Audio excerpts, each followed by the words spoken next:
Ku Bobi Wine ne Alumiriza Kenzo omusuuza ensonga we zaasibuse we zaamaliriza nga mazima azirabika zeetaagamuko abantu abaludde mu industry. Tetugamba nti nno Eddie Kenzo taludde mu industry, musajja amaddewo emyaka 10 n'omusobyo ate ng'akyagoyinga stronger. Bobi Wine emyaka 20 plus ng'ali mu industry ya music. Bebe ye ne Bobi Wine emyaka bagyenkanye gye bamaze mu industry ya Uganda. Olunaku lwaleero ennaku z'omwezi 16 omwezi gwe tulimu gwa 6 omwaka 2023. Oluvannyuma lw'akavubuŋŋano konna nga kamaze okuba nga kayita ku social media olunaku lwaleero lwonna, bangi boogedde, bangi bawadde endowooza zaabwe. Some people have agreed to disagree and others have disagreed to agree. Mu mbeera emu bayiddala. Wabula mu byonna nga byogerwa, Bobi Wine jjukira ye yayogera ku lunaku lwa kuziika ekikye ne kiggwa.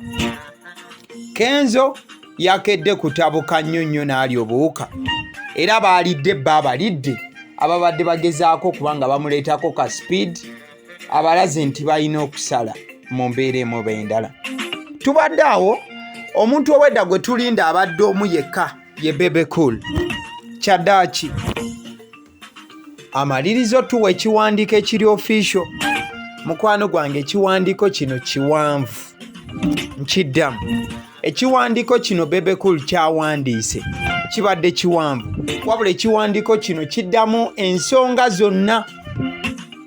Kyanukula Bobi Wine, kyanukula Eddie Kenzo, ate ne kyanukula na buli yenna abadde agenda maaso n'okuba nti olunaku olwaleero ayomba, yeekalakaasa era ng'alaga obutali bumativu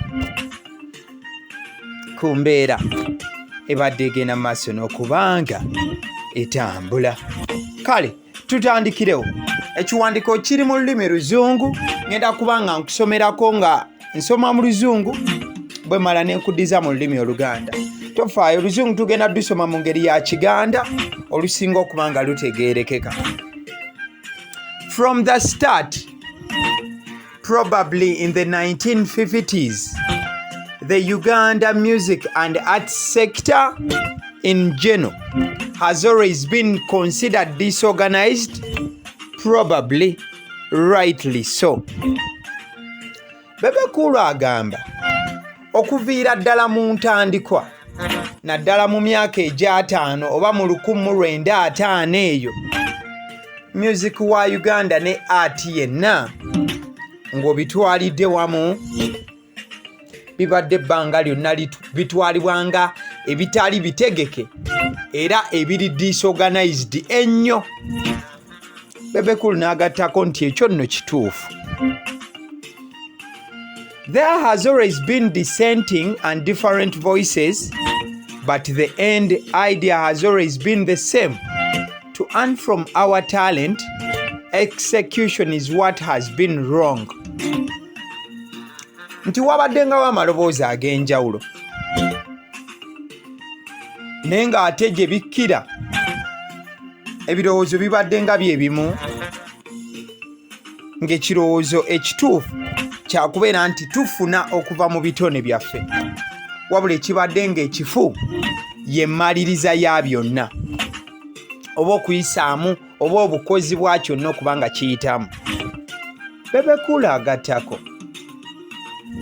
More than 15 years ago, the NRM, National Resistance Movement, embarked on the idea of streamlining the Uganda arts industry, which definitely includes music, the sector where I largely fall.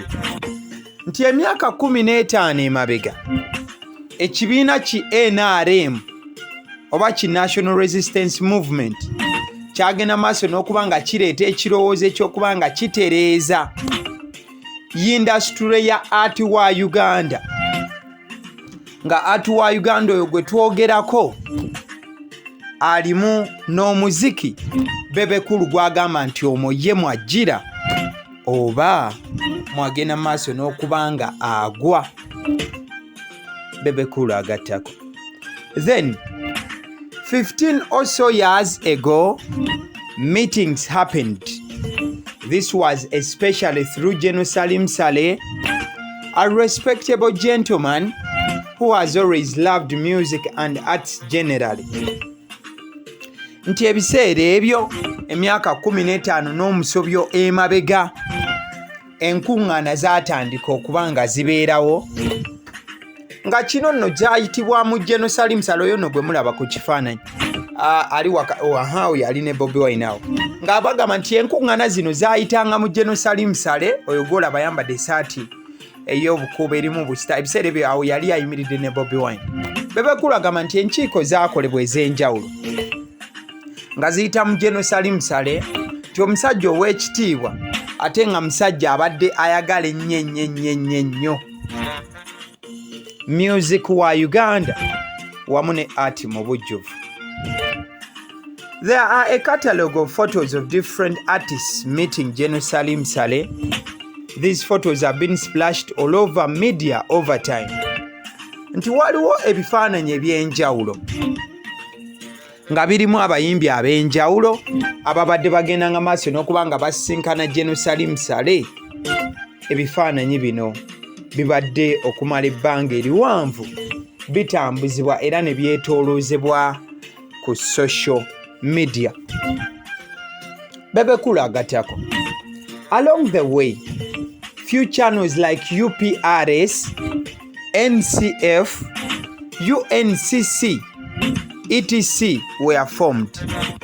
Nti nga tukyatambula mu kkubo mpola mpola, emiwaatu egy'enjawulo gyagenda mu maaso n'okuba nga gitondebwawo.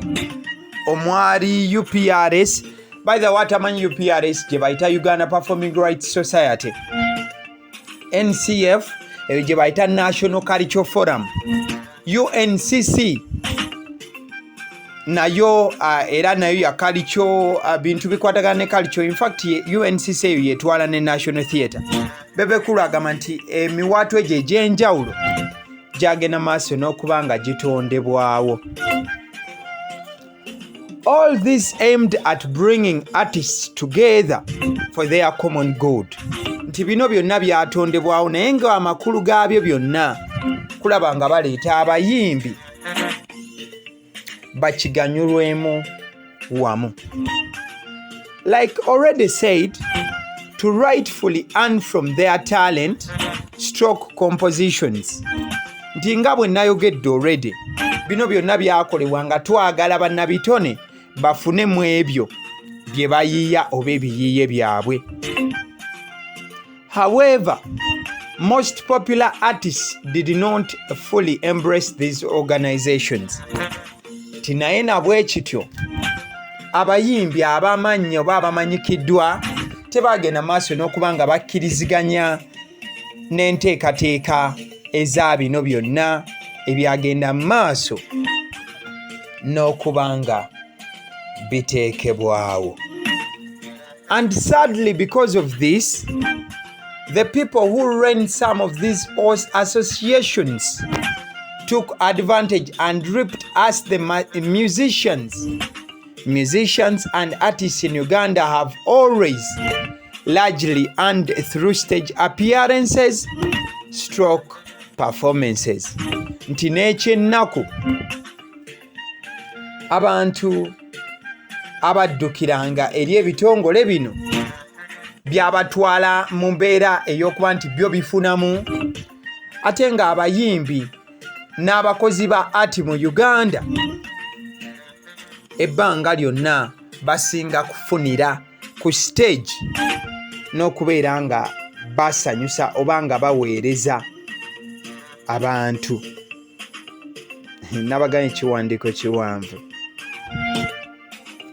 Other channels through which artists are supposed to earn, which are actually bigger than stage performances, were abandoned. Artists definitely lost. Bebe Cool agamba nti emiwaatu emirala abayimbi mwe balina okugenda maaso n'okuba nga bafunira, ate nga gye emiwaatu eminene n'okusinga okuweereza abantu ng'oyita ku stage, emiwaatwa egyo gyasuulibwawo. Era abayimbi wano we baasingira ogenda mu maaso n'okubeera nga bafiirwa ne sekufiirwa yenna. Thankfully, artists have lately realized the need to have one voice to push for their rights and what belongs to them. One voice is always louder than individuals. Bebe Cool n'agamba nti yeebaza nnyo olw'ensonga nti abayimbi kati juuzi wano batandise okumanya amakulu g'okuba nga bakozesa eddoboozi limu, ogenda maaso n'okuba nga basaba rights zaabwe ezo ze beetaaga, olw'ensonga nti eddoboozi erimu lisinga nga buli muntu omu yagenda maaso n'okuba nga yeeyogerera.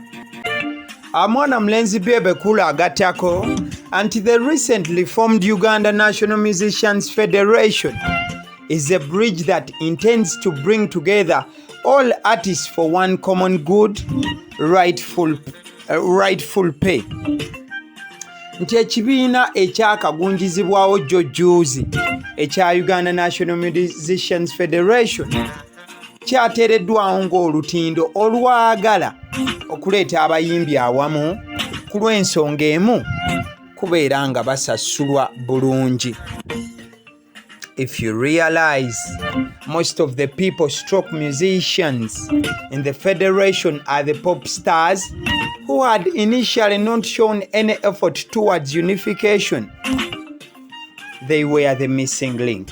Tibwoba nga weetegereza ekibiina kino, bangi abakirimu beebo boogamba ba celebrity oba abantu ab'amaanyi mu kusooka abataasooka kulaba makulu ga kuba nti nno beegatta era nga be baali babulamu ekintu kino kitambule. This federation intends to bring together all artists across Uganda to fight for their rights, to fight for what belongs to them. The federation works for all us artists. Bebe Cool agattako nti ekibiina kino kigoberedde kubanga kireeta bannabitone awamu mu ggwanga lyonna, ate basobole okuba nti balwanirira ebyo oba rights zaabwe, ate balwanirira ekyo ekigwana bo. Ne Bebe Cool agamba nti no eno federation eriwo kulwana ku lwabwe bo ba artists. Bebe Cool agattako. The federation will enable musicians make money from their works even without stepping on stage. Nti ekibiina kino kigenda kuba kiyamba abayimbi okufuna ssente nga ne bwe baba tebalinnye ku stage. In already organized music industries, artists earn less from stage appearances and more from royalties, the internet, fair sharing of CRBT, private copy levy, etc. Nti nno mu nsi ezaagenda maaso n'okuba nga zikulaakulana ne mu industry ezikulaakulanye, abayimbi bafuna kitono ku stage wabula ne bafuna bingi mu miwaatwa emirala, omuli internet, omuli okufuna ensako yaabwe ku callback ringtones oba muzitegeera CBRT lwakubona wandise CRBT. Nti ne okuba nti no bafuna omusolo kwezo private copy abantu ze bagula. Bebe Cool agattako. The federation brings on board more 8 channels to earn from rather than stage. Nti federation yaabwe egenda kuzibukula emiwaatwa emirala 8 mwe basobola ogenda maaso n'okuba nga bafunira ensimbi ng'oggyeko ate stage. Still Bebe Cool agattako. This is our intention as the new federation, and like we have already stated, we are just the interim. Nti kino kye kiruubirirwa kyaffe nga federation empya, ate nga we tuze tukibagamba nti just ffe abatuddemu tutuddemu butuuzi lwa kaseera. Bebe Cool n'agenda ku issue endala ebadde egenda maaso n'okuba nti ereeta obuzibu. Yeno issue ya Bebe ya Bobi Wine ne mwana mulenzi Edrisa Kenzo Musuuza ewabadde wasinga ova obuzibu olunaku olwaleero era embiranyi gye tusiibye. The politics, government versus opposition. Nti wetudda mu byobufuzi gavumenti ng'egenda maaso n'okuba nti eyawukana ne opposition oba nga balinawo okwawukana okwa wakati awo. When musicians and artists unite like we have done under the UNMF, opposition sees this as a disadvantage. It must be remembered that probably the biggest opposition figure is a musician. This UNMF, sadly, he thinks works against him. The federation works for all, including that chap. Wanono Bebe kulu wayogeredde ku Bobi Wine direct. Nagamba nti abayimbi we bagenda maaso n'okwegatta nga we bakoze mu kibiina kyabwe kino nti opposition guno gulabanga omukisa omubi oba ekitali kirungi. Bebe kulu n'agamba njagala mujjukire nti omuntu asinga obunene mu opposition muyimbi. Oyo n'ayogera ku Bobi Wine. N'agamba nti kino ekibiina ekyennaku omuyimbi ono alowooza nti nno kimulwanyisa oba nti tekiri ku ludda lwe. The federation works ekola ku lwaffenna omulina oyo Charlie ayogera ku mwana mulenzi Bobi Wine. To work towards streamlining the music sector must include change in policy. Policy is only aided or done by government. Nti nga mwagala okukola okutereeza sector ya music tulina okuteekamu ebyokuba nga tukola policy oba amateeka oba amabago ate ng'ekyo kisobola kukolebwa ekintu kimu gavumenti. In one way or the other, musicians must engage with government. Unfortunately, the leader of opposition, Bobi Wine, sees this as a disadvantage to him. Musicians are engaging government to earn what rightly belongs to them. Bebe kulu agambidde nti mu ngeri emu oba endala abayimbi balina okuba nga beegatta ne gavumenti wabula ekyennaku omukulembeze wa opposition Bobi Wine kino akirabanga ekibi gy'ali. Abayimbi balina musicians are engaging government to nti abayimbi bali mu kubeera nga beegatta ne gavumenti okubeera nti bafuna ekyo ekijja mu bo. This is our objective and no one will divert us from that. Nti guno gwe muzinzi gwaffe era tewali agenda tukyusa kugutujjako. All federations work with government. FUFA, medics, farmers, etc. Even opposition, NUP itself is part of the structures of the government of the NRM. This is law. Wanono Bebe kulu wayongedde okukalubamu n'agamba nti federation zonna zikola ne gavumenti. Ekibiina ky'omupiira ekya FUFA, ab'ebyobulamu, abalimi, wano wagatiddeko n'ekibiina kya Bobi Wine ekya NUP. N'agamba even NUP itself is part of the structures of the government of the NRM. Nti n'ekibiina ekyo kye mulaba ekya NUP ekya Bobi Wine nakyo gavumenti ya Uganda gye kigenda maaso n'okuba nga kikolera wansi waakyo. Still mwana mulenzi Bebe kulu ayongedde okukola okunnyonnyola n'agamba nti NUP receives a substantial amount of money from government. Why hasn't that money been rejected at any single moment? Ti NUP efuna sente okuva mu gavumenti. Lwaki sente ezo NUP tezigaana? Then let's give an example of FUFA. Football is governing body. FUFA, like other sports federations, get a substantial amount of funding from government annually. Nti katukozese FUFA nga ekyokulabirako. Ekibiina kya FUFA kye kitwala omupiira mu ggwanga. Wabula nga federation endala zonna kifuna ssente okuva mu gavumenti buli mwaka. It is evident sports and entertainment directly or indirectly employ or influence 90% of the youth in Uganda today. Nti kino kirabwa n'ayonka nti essaawa zino ebyemizannyo wamu n'ebya music oba ebyokusanyusaamu bigenda maaso n'okuba nga biwa abavubuka abasukka ebitundu 9 ku buli 100 emirimu mu ggwanga Uganda.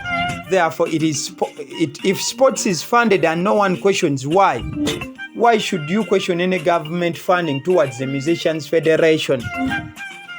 Nti kati bwe mubanga fufa bagiwa ssente oba ebyemizannyo bifuna ssente, lwaki ate mwe muvaayo kubanga muleeta ebibuuzo eby'enjawulo ng'abayimbi bagenze maaso n'okuba nga baweebwa ssente? In this case, I would have thought the question to be how the funds would be distributed, how government would guide, sensitize the artists to grow the sector. Bebe n'agamba nti mu budde buno nandirowoozezza nti mwandigenze vaayo ne mwebuuza nti ssente we zinaaba zituuse tugenda kuzisaasaanya tutya okuba nga tukuza sekita yaffe, so si kugaana ssente zino kubanga bazituwa. Otegedde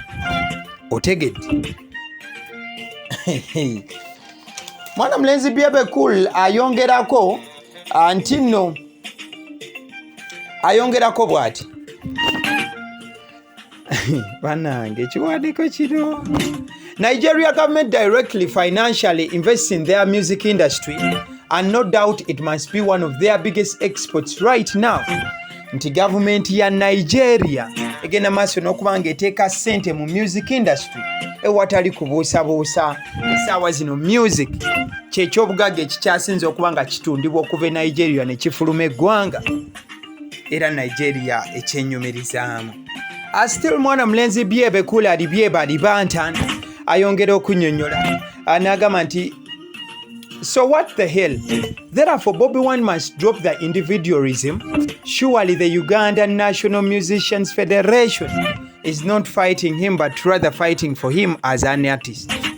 Nti nabwe kityo Bobi Wine yejjemu eyo embeera y'okwerowoozaako ye ng'omuntu omu, olw'ensonga nti ekibiina kino ki UNMF kiriwo kulwanirira Bobi Wine wabula tekiriiwo kubanga kimulwanyisa. Byonna bigambo bya Bebe Cool.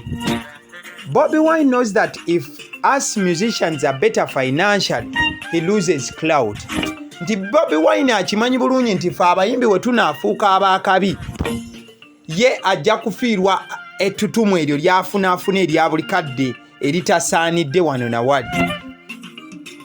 He embarks on uninformed talks to intimidate his fellow artists to follow under his trap. Nti akozesa amala googera nga talina na information Bobi Wine n'asobola okubeera ng'aleetera abayimbi banne okwagala bagwe mu butego bwe. He has always wanted to portray himself as an endorser or godfather of concerts with a false belief that if he doesn't endorse a music concert, it flops. Nti Bobi Wine ebbanga lyonna abadde yeetwala nga kabaka oba taata oba gwenza okuyita godfather w'ebivulu, ng'ayina n'endowooza erowooza nti ye bw'aba talagidde kivulu kibe kiba kijja genda maaso n'okubanga kigwa. That's what he wrongly thinks. Nti kyekyo kyalowooza mu bukyamu. He presumes everyone should believe in what he believes in. Nah, we just want better laws for all of us. Nti awo Bobi Wine wakifunira mu bukyamu. Yalowooza nti buli omu alina okugenda maaso n'okubanga akkiririza mu ebyo by'akkiririzaamu. Nedda. Ffe twagala amateeka aganaakolera ffenna. Bigambo by'ensoma bya Bebe Cool.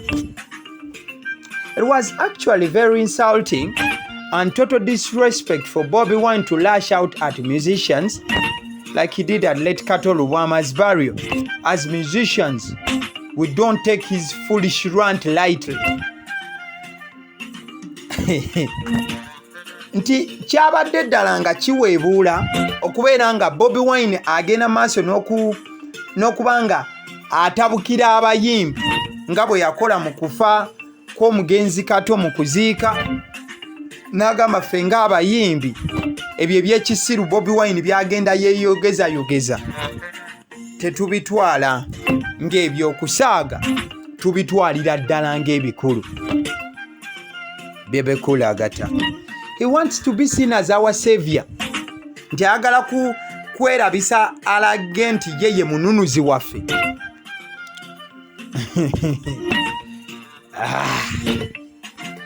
This is not how things work. Nti bino ebintu si bwe biti bwe bikola.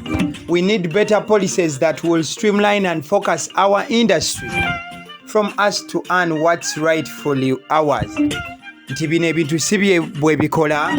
Twetaaga amateeka agajogena maaso n'okubanga gatereeza ate gaffe nnyo ku industry yaffe n'okulaba nti naffe tufuna oba tuganyulwa ne tusasulwa ekyo kye tusaanidde okubanga tusasulwa. And it's not just about the federation, by the way. Nti kino tekiri ku federation yokka bannange. Many stakeholders have been pushing for an amendment of a better copyright law. Nti bantu bangi industry eno beekwatako ababadde batobe nnyo okulaba nga at least etteeka lya copyright ligenda maaso n'okubanga liyitamu. Bebe cool agattako. Consultations were made fully funded and monitored by government.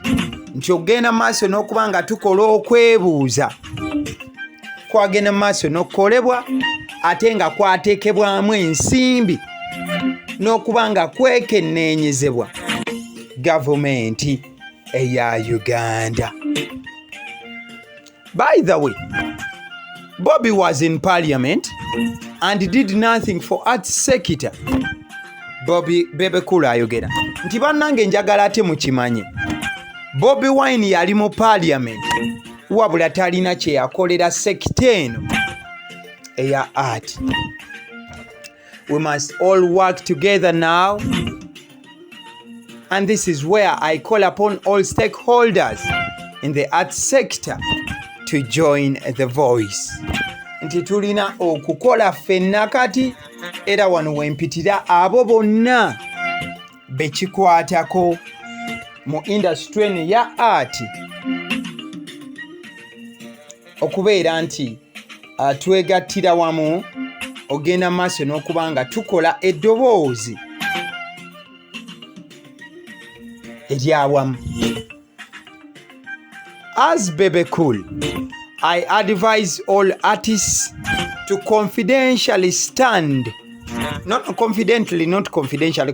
Confidential is something totally different from something confidentially. So I'm sorry about that. So Bebe Cool agamba. As Bebe Cool, I advise all artists to confidently stand their ground and join the one voice. Tinzenga mwana mlenzi Bebe Cool.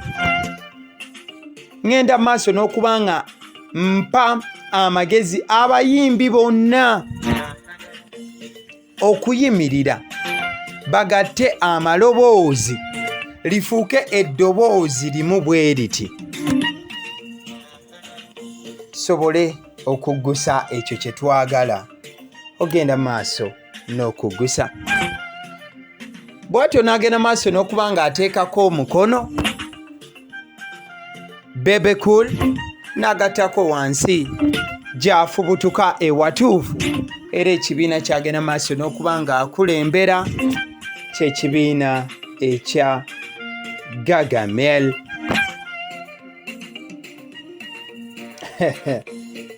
Bebe Cool w'amaliriza omutaayi wange ebibaddeko bubeezaawo. Waliwo gwe bayita Shonave yagambye nti you are always on point, big size. Magere man thinks he can control everything. Lero kimulidde. He is so jealous and envious. Yeyagaliza. Ezo yabadde comment y'omu ku bawagizi ba Bebe Cool ng'amaze okuba nga atuwa obubaka bw'ataddeyo akawungezi k'olunaku olwaleero ennaku z'omwezi 16 omwezi gwa 6 omwaka gwa 2023. Nze nno abeeranga wano ne ntuula okukyusiza obuntu buno bwe baba batadde mu lulimi Olungereza ne mbuza mu Luganda ate ne mbukutemeratemera ne nkola okunnyonnyola. Eddoboozi eryange yenze Abasidi Omusunsuzi. YouTube channel eno bambi olaba ebintu nga bikunyumidde subscribingako naffe tweyagaleko Agaliwo ye YouTube channel kwe muli mwebale